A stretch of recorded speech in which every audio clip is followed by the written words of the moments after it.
कैसे हैं आप? आई होप बहुत अच्छे होंगे। मैं आज आपसे एक बात शेयर करना चाहता हूँ कि देखिए विंटर लगभग शुरू हो चुके हैं। और विंटर में अक्सर करके हम पेपर में सुनते हैं, समाचार पत्र जो होते हैं, कि गरीब लोग जिनके पास घर नहीं है, जो सड़कों पे रहते हैं, रिक्शे वाले जो कहीं दूर देश से आए हैं, दूर किसी देश शहर से, और हमारे किसी शहर में रिक्शे चलाते हैं, रात को वहीं पर सो जाते हैं रिक्शे पर या ज़मीन पर। इस बार हम पेपर्स में ये ना पढ़ें कि सर्दी के कारण 10 लोगों की मौत हो गई। नेक्स्ट डे फिर पढ़ने में आता है कि सर्दी के कारण 2 और लोगों की मौत हो गई।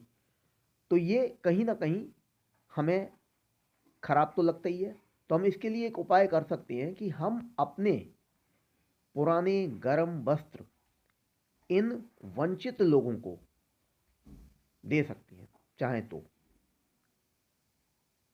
देखिए, असंभव कुछ नहीं है, असंभव कुछ भी नहीं है। कोलंबस जब निकला था तो उसके साथ जेल के कैदी गए थे। जब उसने कहा था कि मैं अमेरिका की खोज करने जा रहा हूं, कोई साथ में नहीं गया था, है ना। और पहुंचा वो, अपनी यात्रा में सफल हुआ। कहने का अर्थ यही है कि असंभव कुछ नहीं है। और हम सरकार के भरोसे ही क्यों रहें। हम इंसान हैं। हमें हर धर्म में, चाहे हम किसी भी धर्म को बिलोंग करते हो, धर्म में यही सिखाया जाता है कि हमारे अंदर दया होनी चाहिए, करुणा होनी चाहिए, मानवता होनी चाहिए।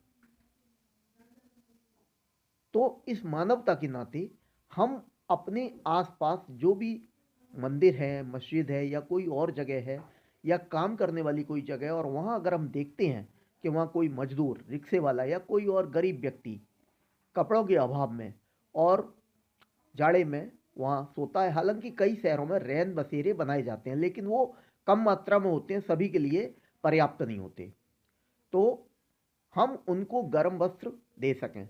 जो लोग बहुत पैसे वाले हैं, वो लोग अक्सर करके बड़ा अच्छा काम करते हैं, 100, 200, 500, 1000 कंबल तक बांटते हैं। और ये बड़ा ही पुनीत कार्य है, नेक कार्य है। मैं उन लोगों को सैल्यूट करता हूँ। वो लोग बड़ा अच्छा काम करते हैं। लेकिन जो हम मिडिल क्लास के लोग हैं या लो क्लास के लोग हैं, वो भी दो चार कपड़े अपने पास ऐसे जरूर रखते हैं जो हम पहनते ही नहीं हैं, और वो हमारे पड़े रहते हैं घर में। तो हम उनको, ऐसे लोग जो बिल्कुल उनके पास है ही नहीं, उनके पास वूलन क्लॉथ्स नहीं है या कंबल नहीं है, तो हम अपने फटे पुराने कपड़े या अच्छे कपड़े जो भी, जिनको हम ये समझते हैं हमारे काम में नहीं आएंगे, हम उन्हें दे दें। तो इसमें कोई बुराई नहीं है। वो लोग जाड़े से बच जाएं, सर्दी से बच जाएं, और ये 3 साढ़े 3 महीने जो समय होता है जाड़े का, ये उनका कट जाए।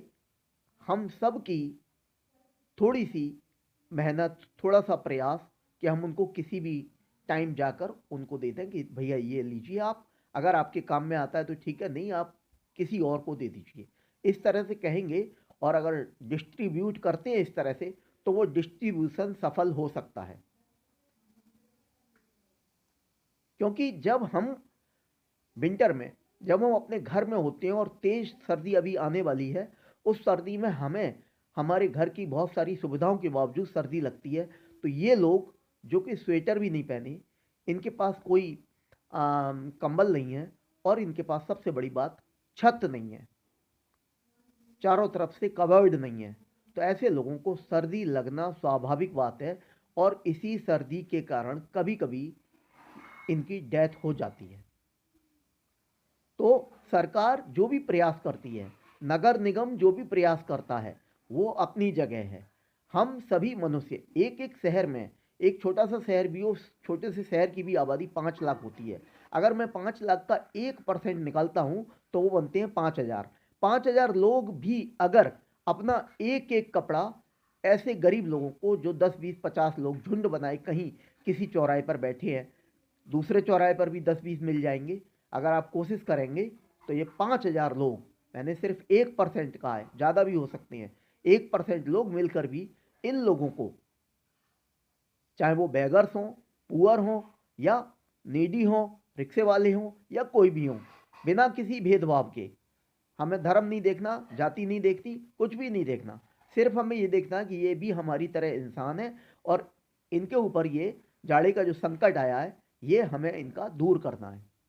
अपना कोई भी कपड़ा जो कि वूलन हो, और वूलन नहीं भी है आपके पास, अगर कॉटन का भी है तो हो सकता है वो उस कॉटन की शर्ट उसके काम में आ जाए, वूलन कोई और दे जाएगा, तो इस तरह से काम चल सकता है। मैं आपको एक एग्जाम्पल देना चाहूँगा। पूना में एक महिला हैं जिन्होंने आवारा कुत्तों को अपने घर में, स्ट्रीट डॉग्स जिन्हें बोलते हैं, गली के कुत्ते, उनको रखा हुआ है। और ये मैंने न्यूज़ कहीं पढ़ी थी। और वो अपने पास से जितना हो सकता है उतना उनको रोटी दूध वगैरह खिलाने की कोशिश करती है। लेकिन जब उन्होंने पाया कि मैं सक्षम नहीं हूँ तो उन्होंने एक नियम बनाया कि जितने भी पूना में होटल्स हैं, वो ढाबे हैं, वहाँ पर वो जाती हैं रात को। उन्होंने कह रखा है सबसे कि रात को मैं आऊँगी और आप जो जली हुई रोटियां हैं, खराब रोटियां हैं, कच्ची रह गई रोटी जिन्हें आप कस्टमर्स को नहीं देना चाहते या कस्टमर्स ने छोड़ दिया आधी रोटी, वो रोटियों का पाइल, ढेर आप मुझे देंगे, मैं अपने डॉग्स को खिलाऊंगी, क्योंकि मेरे यहाँ डॉग्स 150-200 से भी ज़्यादा डॉग्स हैं। तो उन्होंने बहुत सरप्राइज किया और बहुत ज़्यादा अच्छी भावना से उनको देना शुरू कर दिया और वो इस मिशन में कामयाब हो गई। बहुत सारे स्ट्रीट डॉग्स उनके घर के नीचे वाले हॉल में रहते हैं और वो बहुत ज़्यादा उन्हें प्यार करते हैं, सारे कुत्ते। तो हम मनुष्य मनुष्य बनकर मानवता दिखाएं और ये मानवता हमारे ही काम में आएगी। जब भी हम पर कोई संकट आता है, देखिए आप समझने की कोशिश कीजिए, कोई संकट आता है और एकदम से हम बच जाते हैं तो क्या कहते हैं कि कोई हमारा पुण्य काम में आ गया। आज तो बिल्कुल बाल बाल बच गए, एक्सीडेंट होते होते रह गया। तो मेरा समझाने का केवल यही मतलब है कि अगर हम कुछ कर सकते हैं अपने पास से इंसान के प्रति या जानवर के प्रति, तो वो हमें करना चाहिए। क्योंकि मानस में एक जगह मैंने पढ़ा है, मानस में लिखा है, बड़े भाग मानुष तनु पावा, सुर नर मुनि सब ग्रंथन गावा। इस चौपाई का अर्थ यह है कि बड़े भाग्य हमारे जो हमने ये मनुष्य जन्म पाया है। दूसरी बात, इस बात को सुर यानी देवता, नर यानी मनुष्य, मुनि यानी साधु संत, इन सब ने भी और ग्रंथों ने भी, जितने भी हमारे ग्रंथ पुराण वेद शास्त्र हुए हैं, उन्होंने भी कहा है कि बड़े भाग्य होते हैं मनुष्य जन्म पा लेना। और इस मनुष्य जन्म को पाने के बाद अगर हम इसको ऐसे ही अपने एंजॉयमेंट में निकाल देते हैं तो इससे बड़ी मतलब क्या कहेंगे, इससे बड़ी बेवकूफ़ी कह लो, कुछ और कह लो, जो भी है वो एक फिर ये हो गया कि हम अपनी स्वार्थ की ज़िंदगी हमने जी ली और हमने किसी के लिए कुछ नहीं किया। तो हमें ऐसा एग्जाम्पल प्रस्तुत करना है कि कोई भी व्यक्ति इस जाड़े में, कम से कम इस जाड़े में मरने ना पाए, गर्म वस्त्रों के अभाव में, कंबल के अभाव में या रैन बसेरे के अभाव में। जो लोग साधन संपन्न हैं, ज़्यादा पैसे वाले हैं, वो रैन बसेरे लगवाएं, सरकारी इंतजाम के बावजूद एक्स्ट्रा और लगवाएं ताकि उनको खुले में ना सोना पड़े। क्योंकि जब 3 और 4 डिग्री टेम्परेचर रह जाता है तो सर्दी अपने चरम पर होती है और उस चरम सर्दी पर की स्थिति में ही बहुत सारे लोग बिना किसी बीमारी के केवल सर्दी की वजह से मारे जाते हैं। बड़ा दुख होता है पढ़कर कि ये लोग सर्दी के कारण मारे गए। अपना अपना भाग्य कहानी आप सब ने पढ़ी होगी। जैनेन्द्र कुमार जी की एक कहानी है, उसमें बताया गया है कि नैनीताल में वो गए अपने दोस्तों के साथ, उन्होंने कमरे बुक कर लिए, नैनीताल घूमे और रात को अपने कमरे में जाने से पहले उन्होंने एक 12-14 साल का एक लड़का देखा जो कि कोई वहाँ मजदूरी वगैरह करता था। उस दिन मजदूरी करने वाली जगह पर उसका होटल या जो भी जगह थी वो बंद था। उस लड़के ने उनसे कुछ पैसे मांगे और जैनेन्द्र कुमार जो लेखक रहे हैं बहुत बड़े हमारे, हिंदी में आप लोग ने कभी पढ़ा हो सुना हो, तो जैनेन्द्र कुमार जी और उनके दोस्तों ने कुछ मदद करनी चाहिए, 1-1 2-2 रुपया उस जमाने में उन्होंने उसको दे दिया।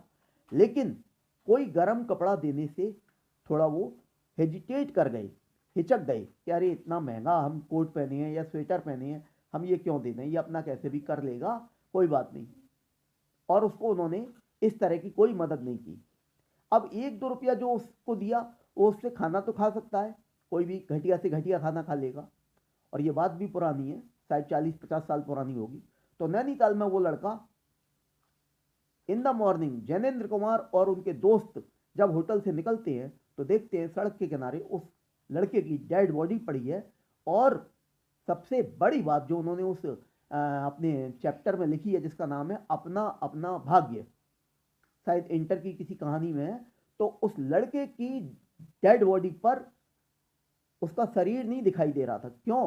क्योंकि प्रकृति ने सफेद कफन श्राउड उसके ऊपर पूरा फैला रखा था, यानी कि रात में इतनी ओस पड़ी कि वो सारी ओस से उसकी डेड बॉडी लगभग कवर्ड हो गई थी। जैनेन्द्र जी को और उनको दोस्तों को बहुत ज़्यादा अफसोस हुआ कि काश हम इसे एक कंबल, एक कोई चीज़, या यहीं से माल रोड जो है नैनीताल में, माल रोड से हम इसे दिला देते तो शायद इसकी जान बच जाती। तो बाद में पछताने से कुछ नहीं होता। अगर आप समय पर मदद नहीं करेंगे तो उस व्यक्ति की जान तो अभी जानी है, और आप सोच रहे हो कल की, कि कल देखेंगे क्या कर सकते हैं इसके लिए। ऐसा कुछ नहीं, आपको वक्त रहते मदद करनी होगी, चाहे वो कोई भी चीज़ हो। देखिए, बाढ़ आती है, सूखा पड़ता है कहीं पर, हम सरकार के आग्रह पर या अपने मन से दवाइयाँ, खाना ट्रकों में भर भर के भेजते हैं। तो क्या हम इस विंटर में ये प्रिकॉशंस नहीं ले सकते कि हमारे साथ के कोई भी इंसान किसी भी शहर में, कम से कम भारत देश में, चाहे वो गांव हो, शहर हो, कस्बा हो, कोई गली हो, कोई नुक्कड़ हो, उसमें कोई भी बेघर आदमी सर्दी से नहीं मरने पाएगा। बस मेरी अपील यही है। और मैं अपनी ये आपसे कहने से पहले मैं ये भी कहना चाहूँगा, मैं अपनी तरफ से जो करने की कोशिश होती है, मेरी जो अपनी हैसियत है, मैं करता भी हूँ। कोई बात नहीं, आप में से कोई, बहुत सारे लोग मुझे कमेंट भेजते हैं और कहते हैं कि आप अपना काम करो, उपदेश मत दो। तो मैं उनसे कहना चाहूँगा, मैं भी अपनी तरफ से जो बन सकेगा वो करूँगा, लेकिन मेरा आपसे विनती है कि आप लोग भी थोड़ा कीजिए। अगर थोड़ा आप करेंगे तो इन लोगों की जान बच जाएगी। Thank you, have a nice day.